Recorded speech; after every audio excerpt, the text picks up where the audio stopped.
뇌를 사용하지 않는 운동은 노동이다. 1. 발이 운동 동작에 미치는 영향. 운동의 시작은 지면이고 지면과의 유일한 연결점은 발이다. 발은 단순히 몸을 지탱하는 구조가 아닌 전신 근육과 척추의 안정성을 조절하는 정교한 장치이다. 1. 발의 3가지 아치 구조. 2. 아치 기능 저하 연쇄적인 손상 메커니즘. 1. 아치가 무너진 편발 상태. 내측 무릎 압박, 고관절 내외전 유도. 2. 아치가 너무 높은 요족 상태. 체중 분산, 불균형 종아리 햄스트링 단축. 이로 인해 발 종아리 무릎 고관절 척추까지 보상 패턴이 확산된다. 발의 구조 이상은 전체 자세 오류와 부상 위험으로 직결된다. 3. 아치의 변형에 의한 신체 영향. 발은 신체 정렬의 출발점이다. 발의 3가지 아치 구조는 단순히 체중을 받치는 것이 아니라 지면 발력을 흡수하고 전신으로 전달하는 데 필수적인 역할을 한다. 이 아치 구조가 무너질 경우 단순한 발 문제를 넘어 무릎 골반, 척추까지 연쇄적인 구조 변화와 부상 위험으로 이어질 수 있다. 1. 의조. 1. 발생 원리. 주로 외측 아치가 과도하게 꺾이거나 경직되면서 발생하며 발이 바깥쪽으로 기울어지고 발목이 과도한 외회전되는 상태이다.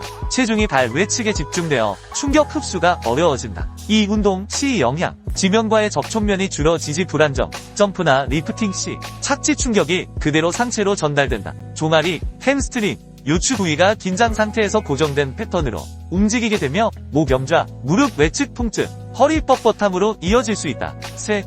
대표적인 보상 현상. 2. 편발. 1. 발생 원리. 내측 아치가 무너져 지면에 거의 밀착된 상태. 일반적으로 발이 안쪽으로 붕괴되어 있다. 발목의 회전이 내회전으로 고정되며 발 안쪽에 체중이 몰린다. 이 운동 시 영향. 발의 움직임이 과도하게 흔들리며 스쿼트, 런지, 데드리프트 시 정렬 무너진다. 무릎의 내만 유도 슬개골 정렬 이상과 고관절 내회전 동반되고 코어와 둔근이 불안정해져 중심축 붕괴 및 요추 통증 유발한다. 3. 대표적인 보상 현상. 2. 발이 무너지면 모든 것이 무너진다. 요족과 편발은 단순히 발의 모양이 아니라 전신 근육의 작동 방식, 관절의 정렬, 힘의 흐름 자체를 바꿔버리는 구조적 문제이다. 운동 능력 향상뿐 아니라 부상 예방, 회복력, 피로 누적 감소까지 영향을 주기 때문에 자신의 발 상태를 정확히 이해하고 맞춤형 교정이 반드시 필요하다. 1. 발목 변형의 연쇄 작용. 작은 뒤틀림이 전신에 미치는 큰 영향. 발 아치가 무너졌을 때 가장 먼저 영향을 받는 부위는 발목 관절이다. 하지만 이 문제는 발에만 국한되지 않고 견골의 회전, 무릎 정렬 이상 고관절과 척추의 보상 작용까지 이어지며 전신의 운동체계 전체를 흔들어 놓는다. 1. 발목 내전. 편발이 만드는 구조적 부하. 내측 아치가 무너진 상태에서는 발이 반회전 상태로 고정된다. 이때 발목은 안쪽으로 기울고 무게중심이 발 안쪽에 몰리게 된다. 이로 인해 견골이 안쪽으로 회전하면서 무릎이 안쪽으로 밀려드는 내반 패턴이 발생한다. 결과 슬개골의 추적 경로 이탈, 슬개드트 통증, 고관절 내회전 증가, 둔근 기능 저하, 요추 전방 경사, 유도 허리 통증 및 하부 코어 약화. 2. 발목 회전. 요족이 만드는 안정성 문제. 요족은 외측 아치가 무너진 상태로 발이 과회전하여 바깥쪽으로 기울어진다. 이 경우 체중이 발 외측에 몰리며 견골이 바깥쪽으로 회전하게 된다. 이로 인해 무릎은 오자형 외반 다리 패턴으로 유도되고 종아리 햄스트링 요추까지 지속적 긴장이 생긴다. 결과 무릎 외측에 반복적 스트레스를 얻었으니 외측 반월상연골 손상, 종아리, 아킬레스건 단축 착지, 충격 증가, 허리 뒤틀림, 요추 과신전 패턴 강화, 만성 허리 통증. 3. 데드리프트 동작에 미치는 영향. 발목의 정렬이 무게 중심을 결정한다. 발목 정렬이 무너지면 단순히 지면 접촉이 불균형해질 뿐 아니라 전체 운동 사슬의 다음과 같은 문제를 일으킨다. 데드리프트는 바벨이 신체 중심선을 따라 움직이는 것이 핵심인데 발목의 미세한 회전만으로도 이 중심선이 앞 또는 옆으로 무너져 버릴 수 있으며 그 결과는 허리 통증, 무릎 통증, 균형 붕괴로 나타난다. 결론. 발목은 지면을 읽는 센서이자 전신을 조율하는 조향장치다. 발목의 내외전 변형은 단순한 관절의 방향 문제가 아니라 전신의 정렬을 바꾸고 근육의 작동 방식과 운동 수행, 메커니즘 자체를 재편하는 근본적 영향력을 가진다. 따라서 데드리프트처럼 정밀한 움직임이 요구되는 리프팅에서는 발목의 정렬과 기능을 최우선으로 점검해야 한다. 3. 무릎과 골반의 영향. 1. 발의 아치, 단순한 곡선이 아니다. 신체 전체를 조율하는 구조적 허브. 사람의 몸은 개별 부위가 독립적으로 움직이는 기계가 아니다. 발목 정강이, 대퇴골, 골반, 척추, 어깨로 이어지는 구조는 서로 기계적으로 연결된 키네틱 체인, 즉 움직임의 사슬이다. 이 마른 곳, 한 부위의 구조적 문제는 그 위 또는 아래 관절에 반드시 보상작용을 유발한다는 뜻이다. 이발 아치는 단순한 지지 구조가 아니다. 정렬을 조율하는 조향장치, 3연쇄적 영양 예시, 아치 붕괴의 요통으로 이어지는 흐름, 내측 아치 붕괴 발의 관회전 경골 안쪽 회전, 무릎 내반 대퇴골 내회전 고관절 불균형, 골반 전방 겸사 5억 좌우 회전 요추 전만 강화, 척추 긴장 허리 통증이처럼 작은 아치 붕괴 하나로 시작된 문제가 결국 허리 통증 둥근 기능 저하, 무릎 통증으로 이어질 수 있다. 5. 발의 힘의 문맥. 1. 바닥과의 접점에서 시작되는 전신 안정성. 운동 수행 시 많은 사람들이 상체의 정렬이나 코어의 안정성에 집중하지만 그 모든 움직임의 출발점은 지면에 닿아있는 발의 힘 분배와 접지 감각이다. 2회 발의 아치와 체중 분배가 중요한가? 발의 세 가지 아치는 체중과 충격을 흡수하고 분산시켜 상부 관절에 전달되는 하중을 조절한다. 이 아치 구조가 무너지면 발바닥 전체가 납작해지거나 특정 부위에 하중이 집중되며 발의 피로, 증가, 정렬, 손상, 체중, 분산, 불균형, 무릎 고관절 척추 보상 작용으로 이어진다. 3. 이상적인 발이 체중 분배 비율. 1. 분포 기준. 이 분배는 발 전체의 접지력과 아치 구조 유지를 위한 가장 이상적인 기준이다. 특히 두 번째, 세 번째 발가락과 뒤꿈치 사이에 힘이 흐르는 구조는 횡 아치와 내측 아치를 서로 연결하며 전체 안정성을 완성하는 핵심 경로이다. 4. 운동 수행 중 어떻게 적용할 것인가? 1. 데드리프트, 스쿼트, 런지 등 하체 운동 시 발 전체가 지면에 흡착되는 듯한 감각을 유지해야 한다. 엄지새끼 뒤꿈치 3점을 항상 접지한 상태에서 무게 중심이 한쪽에만 실리지 않도록 코어와 연계하여 조절한다. 특히 두 번째, 세 번째 발가락과 뒤꿈치 사이로 압력을 전달하려는 의식의 아치를 유지하고 발의 탄성을 회복시키는 데 도움이 된다. 이 신발 선택 또는 맨발 훈련 시 아치 서포트가 과도한 신발은 발의 고유 감각을 무디게 하며 체중 분배의 자율 조절 능력을 떨어뜨린다. 가능하다면 적절한 미드솔 두께와 유연성이 있는 신발 또는 맨발 훈련을 통해 발바닥의 감각 수용기를 활성화하는 것이 좋다. 5. 잘못된 체중 분배가 만드는 문제들. 문제의 형태. 이처럼 작은 체중 분산의 불균형도 반복되면 기능적 보상 관절 스트레스 만성 통증으로 이어질 수 있다. 결론. 발바닥이 균형을 잡아야 몸 전체가 강해진다. 발의 아치는 단순한 구조물이 아니라 힘의 전달을 관리하고 움직임의 질서를 조율하는 생체역학적 허브이다. 이상적인 체중 분산 비율을 유지함으로써 운동 중 퍼포먼스 향상, 피로 감소, 부상 예방이 동시에 가능해진다. 6. 아치와 데드리프트 동작. 데드리프트 동작 시 반드시 체크해야 할 무릎과 발이 정렬. 데드리프트는 단순히 중량을 드는 것이 목표가 아니다. 진짜 중요한 것은 하체와 코어의 협음 속에서 정확한 정렬을 유지하며 무게를 컨트롤하는 것이다. 특히 무릎, 발, 골반의 움직임 패턴을 관리하지 않으면 부상 위험 증가, 근육의 비효율적 사용, 중량 한계 조기 도달로 이어질 수 있다. 1. 데드리프트 중 흔히 발생하는 오류 패턴. 1. 내려갈 때 나타나는 오류.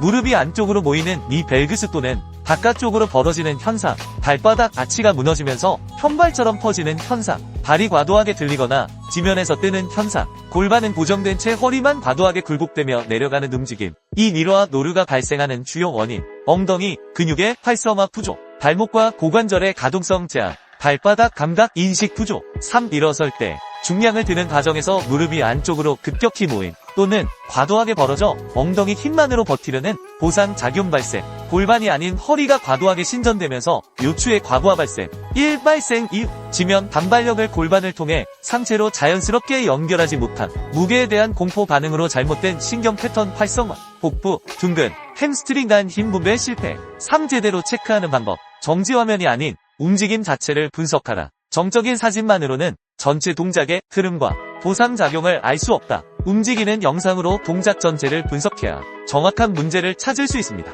1. 체크 포인트. 정면, 측면 두 각도로 동시에 체크하는 것이 가장 이상적이다. 4. 실전 적용 팁. 지면을 발로 찢는 느낌으로 발바닥을 밀어내며 무릎이 발끝 라인에 맞게 이동하도록 한다.